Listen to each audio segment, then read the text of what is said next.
Boa tarde a todos.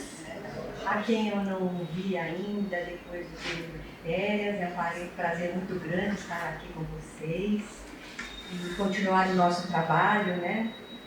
E hoje, quinta-feira, então, eu vou ter a incumbência aqui do capítulo 13. Nós estamos agora utilizando o livro Fonte Viva, que é da mesma coleção do Palavras de Vida Eterna que nós tivemos o ano passado. Então, o capítulo 13 está escrito assim: ergamo-nos. Vamos ver o que nós vamos abordar nessa lição. Primeiramente, eu quero dizer que nós vamos abordar o filho pródigo.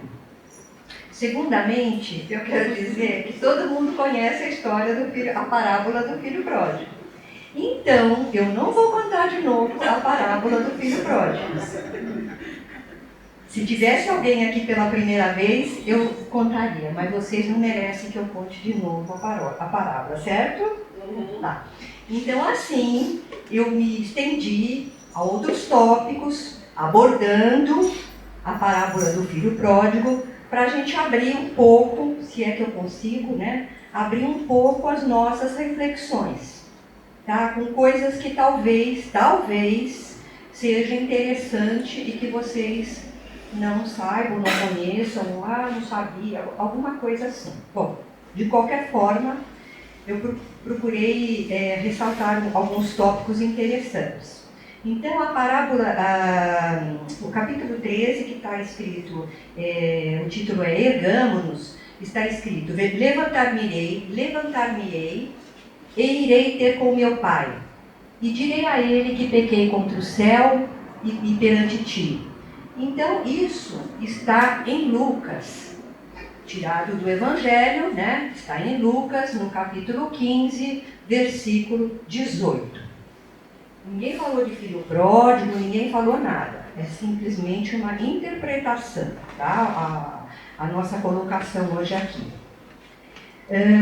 Então, assim, Kardec, que a gente quase nunca fala, ele é muito importante, porque essa lição foi psicografada, vocês sabem, por Chico Xavier e pelo Espírito Emmanuel, né? Então, Kardec, ele quando nos ensinava sobre as parábolas, quando ele fala sobre as parábolas, ele diz que a gente tem que entender como eram aqueles tempos de Jesus, né? Como viviam aquelas pessoas, qual era o seu comportamento, o que eles pensavam. Então, porque se a gente entender isto, né, a gente vai entender melhor as parábolas de Jesus. Porque tem muita gente, e eu também já passei por isso, assim, aquilo aconteceu no século I, antes do século I, Cristo, quando fazia as suas pregações, as suas conversas com as pessoas, que ele reunia as multidões, e acabou ali, ficou ali naquele tempo, está na Bíblia, pronto. Então ficou lá meio que de escanteio, né? Agora, quando a gente percebe ou entende que esses ensinamentos são para a vida eterna, a gente não vai mais deixar de colocar na nossa vida essas histórias simbólicas que eram as parábolas que Jesus fazia para conversava com as multidões, certo? Então, assim, ele reunia aquelas multidões, vinham gente de todos os lugares, né, como é sabido, sentavam-se entre eles os publicanos, os pecadores, sentavam-se também os sábios do templo, os fariseus, os escribas, todos queriam ouvir a palavra de Jesus. E, numa ocasião, os escribas e os fariseus, que nós sabemos também pessoas muito inteligentes, estavam sempre provocando Jesus, para que ele se ficasse confuso na hora de responder as questões que eles faziam. Queriam pôr Jesus assim na parede para que ele não respondesse, ficasse sem saber o que responder. Então, como eles eram também doutores da lei, portanto, sabendo bem toda a Torá, né, eles tinham o conhecimento muito grande. E eles achavam que iam driblar Jesus com as perguntas que eles faziam. Então, numa desses encontros que Jesus tinha, né, uma ocasião, alguém perguntou, foi um fariseu que perguntou, um doutor do templo, você, como é que pode, você aqui sentado com todo mundo, falando coisas das práticas de Jesus, né? Falando coisas como devemos fazer, o que devemos fazer, como é que deve ser as nossas atitudes, mas você senta e come com os pecadores, com os publicanos, que eram os cobradores de impostos, né? Eles não entendiam esse tipo de comportamento, porque para eles, para os doutores do templo, essas pessoas estavam à margem da sociedade, eram pessoas impuras. Então não se podia deixar ser contaminado por elas. Os fariseus, eles tinham muito esse tipo, eles falavam o que devia fazer, falavam como deveria ser, colocavam todas aquelas, o que está escrito na Torá, mas eles não faziam aquilo, eles só falavam, mas eles na prática não seguiam. Por isso eles eram hipócritas, que a gente fala, né? Eles eram muito hipócritas, porque eles pregavam uma coisa, falavam uma coisa e faziam outra. E Jesus fazia o contrário, né? Ele sempre pregou que as pessoas todas são bem-vindas. As pessoas que precisam de tratamento são mais bem-vindas ainda, porque aqueles que estão curados não precisam de tanto tratamento, né? Então, veja bem, então, quando essas conversinhas que os escribas e os fariseus faziam, eles ficavam cochichando um para o outro, olha lá, ele fala, mas ele senta com os publicanos, ele senta com os pecadores. Jesus começou a ouvir essas intriguinhas, esses fuxicos, e aí ele lançou mão de 3 parábolas. A parábola da ovelha perdida, a parábola da dracma perdida e a parábola do filho pródigo. Então, estou fazendo esse contexto para vocês não pensarem, um dia Jesus sentou ali e começou a contar que do pai tinha 2 filhos, né? Não, tem esse contexto entre para quem eram os espectadores de Jesus, né? Para quem ele falava, o que ele queria transmitir. E se a gente sabe desses pormenores, né, de comportamento dessas pessoas, de como elas agiam, e enfim, como essas pessoas se comportavam, a gente entende melhor por que ele falou aquela parábola. E pode aproveitar para nós, nos dias de hoje, de uma forma de interpretação que a gente também possa acompanhar nos tempos atuais, né? Então, a parábola do filho pródigo, inclusive, é uma das mais conhecidas, né? A dracma perdida e a ovelha perdida, mais ou menos também se trata de, tipo assim, tinha um pastor com um rebanho de 100 ovelhas, uma sumiu, ficaram 99. O que esse pastor faz? Ele deixa a perdida lá e vai embora, ou ele vai lá atrás da ovelha desgarrada? O que vocês acham? O que é melhor? Qual é o pai que vai pegar, que tem uns 10 filhos, um filho desaparece e ele não vai atrás daquele filho para procurar onde ele está, o que ele está fazendo? Tem 10, então deixa que ele foi embora e tudo bem? Não. Jamais, né? Então, olha só, a parábola do filho pródigo é exatamente isso. A gente tem que ver que o filho voltou. O filho se redimiu. O filho agora reviveu quando ele volta para o lar. Tá? Já estou lá no final da parábola. Bom, então vamos voltar um pouquinho. Então, feita essa reflexão,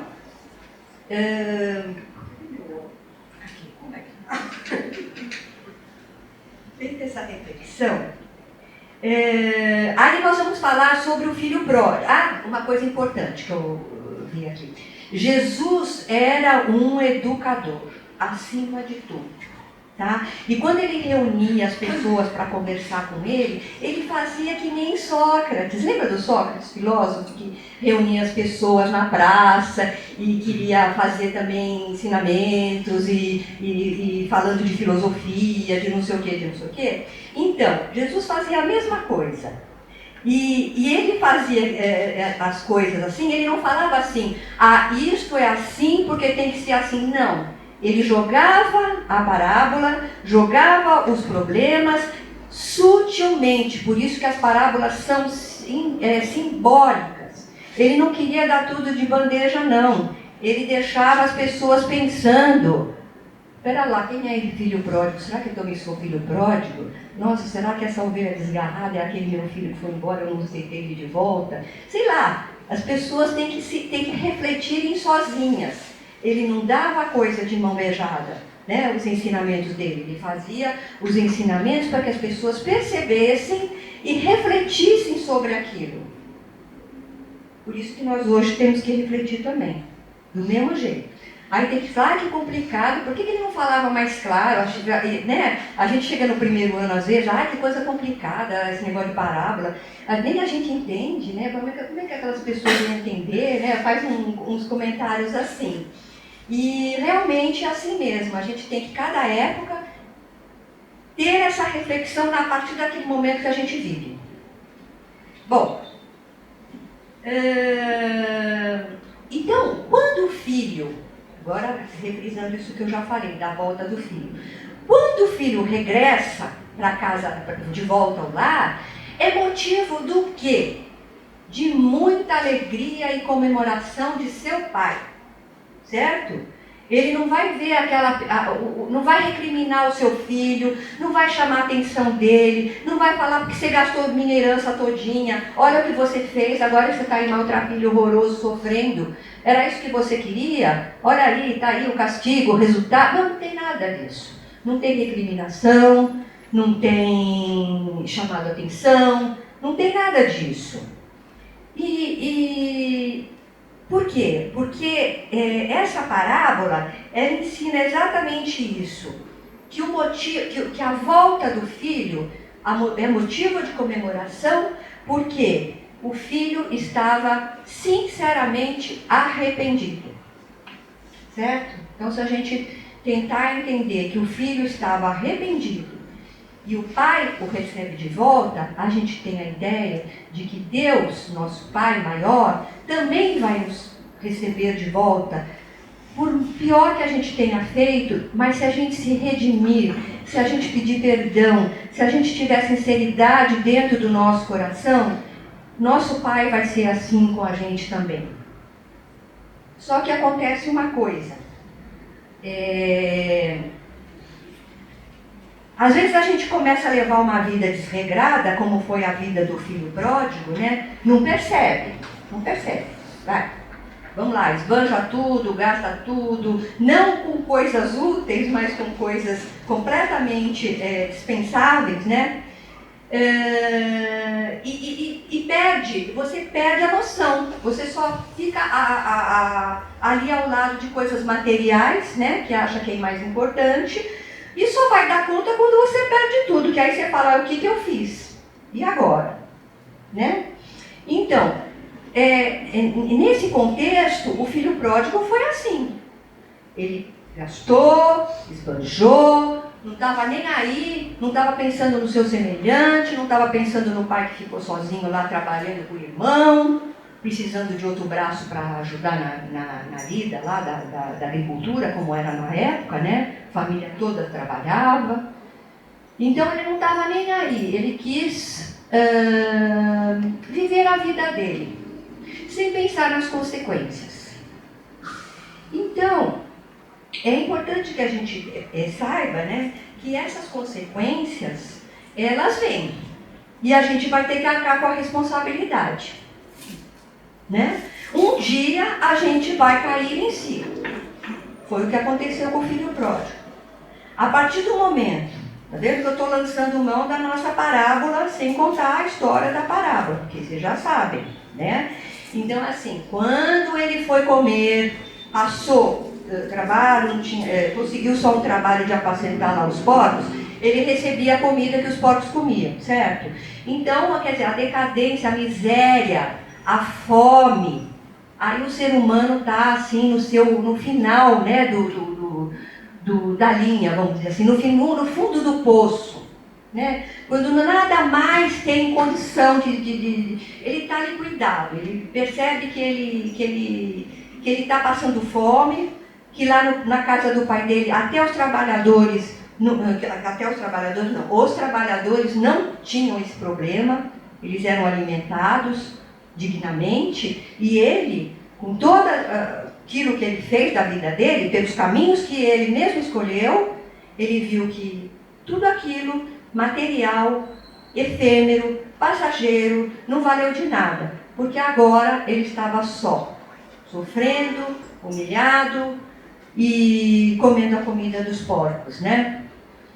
Então já dá para a gente ter uma noção como às vezes as pessoas perdem o rumo, o caminho, né? Que estava na hora de dar aquela coisa, falei, não, peraí, eu vou parar aqui e vou mudar o meu caminho, está na hora de mudar a minha atitude, mudar meu comportamento, senão eu vou ficar desse jeito também, né? Ou vou deixar o outro também numa situação difícil, porque a vida da gente também não está sozinha, a gente sempre tem alguém que depende da gente. A vida da gente é uma corrente assim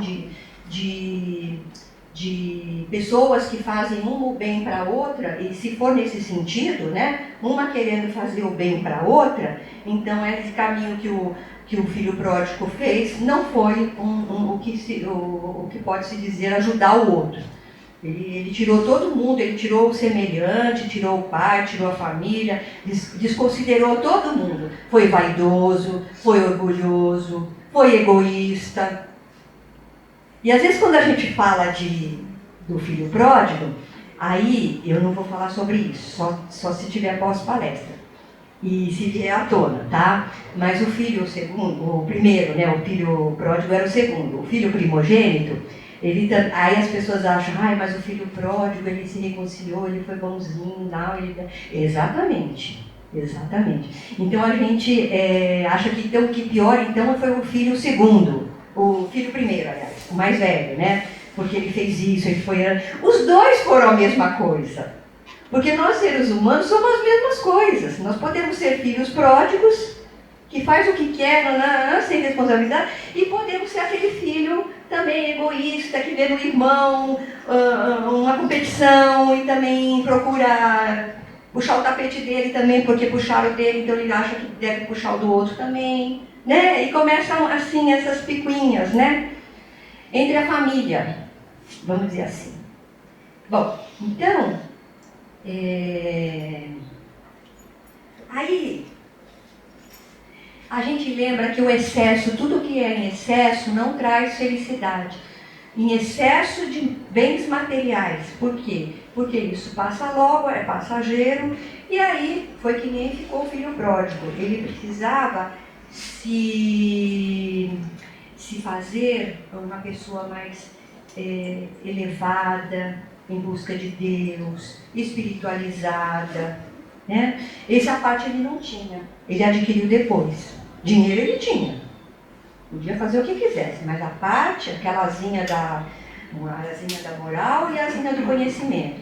A asinha do conhecimento, até os escribas e os fariseus tinham bastante, né? Aqui apesar da asinha do conhecimento. Mas a asinha da moral, olha, estava ainda pendendo. Por quê? Porque não tinham esse momento de estar com Deus, de acreditar em Deus. Porque eu acho que se a pessoa não tem um amor e uma esperança, que eu diga, não, eu tenho esperança, não, eu vou conseguir, ela cai no primeiro obstáculo.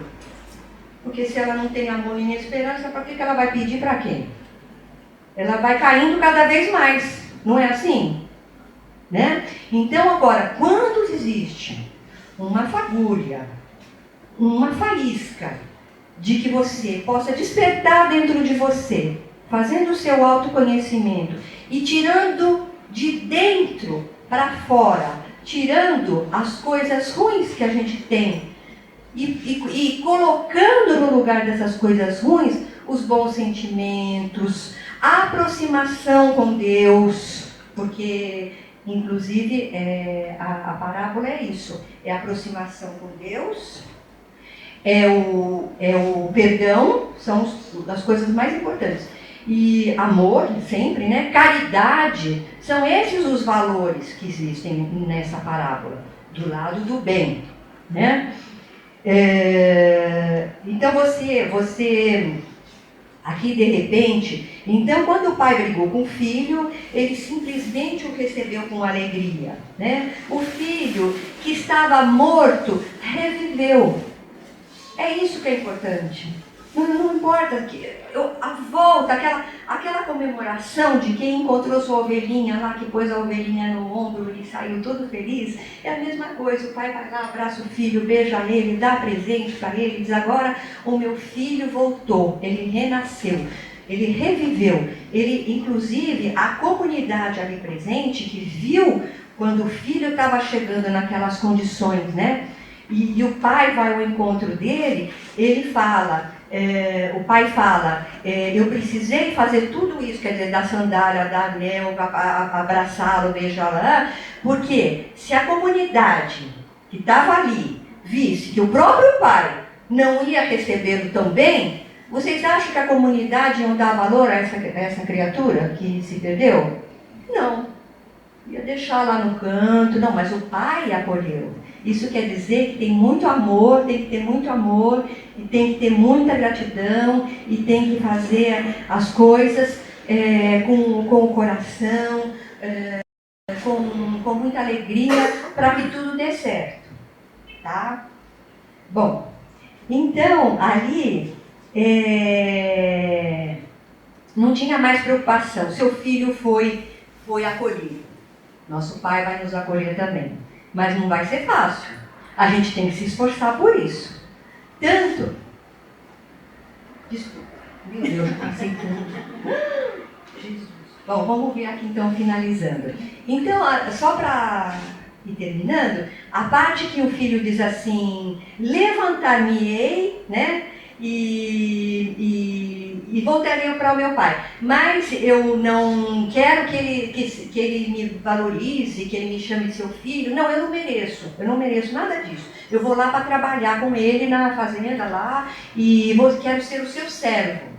Então vocês imaginam, né? O esforço, tudo isso que se passou. Então isso indica que a gente tem que ter uma volta sincera e uma volta de humildade, de reconhecimento que a gente errou, que a gente precisa tomar novos rumos na nossa vida, mudar as nossas atitudes e de dentro para fora, para que a gente possa ser recebido também lá quando nós estivermos lá no plano espiritual.